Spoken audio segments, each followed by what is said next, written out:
Hello, ഇന്ന് May 12th international nurses day. I M wishing all the wonderful nurses out here happy nurses day. 4 വർഷം കഷ്ടപ്പെട്ട് nursing പഠിച്ചപ്പോൾ മനസ്സിൽ കടന്നുകൂടിയൊരു ചിന്തയായിരുന്നു കേട്ടോ.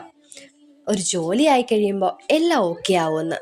പിന്നെയല്ലേ മനസ്സിലായത് പണി തുടങ്ങിയിട്ടേ ഉള്ളൂ എന്ന്. പക്ഷേ ഒരുപാട് ഇഷ്ടപ്പെട്ട് കഷ്ടപ്പെട്ട് പഠിച്ച ജോലി ആയതുകൊണ്ട് തന്നെ ഇന്ന് വരെയും വിട്ടുകൊടുക്കാൻ തോന്നിയിട്ടില്ല. എന്നെ കേട്ടുകൊണ്ടിരിക്കുന്ന എല്ലാ നഴ്സുമാരോടും, ഒരു നഴ്സാവാൻ വേണ്ടി ഒരുപാട് ആഗ്രഹത്തോടെ കാത്തിരിക്കുന്ന എൻ്റെ എല്ലാ അനിയന്മാരോടും അനിയത്തിമാരോടുമാണ് കേട്ടോ. ചില സമയങ്ങളിൽ ആഗ്രഹിക്കുന്ന അംഗീകാരം ലഭിക്കാനാവാതെ നമ്മൾ നിസ്സഹായരാവാറില്ലേ? മെൻ്റലി ആൻഡ് ഫിസിക്കലി ഒരുപാട് ഡൗൺ ആയി പോവാറില്ലേ? ട്രസ്റ്റ് മീ, ഞാൻ ചില ദിവസങ്ങളിൽ ഇവിടെ ഡ്യൂട്ടിക്ക് പോകുമ്പോൾ ഇവിടെയുള്ള ചില അപ്പച്ചന്മാരും അമ്മച്ചിമാരും എന്നോടൊരു വാക്ക് പറയാറുണ്ട് കേട്ടോ. My dear child, God bless you. ഇത് പോരേടാ നമുക്ക്.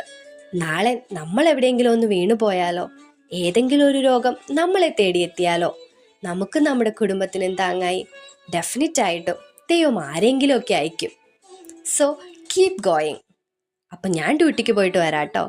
ബൈ.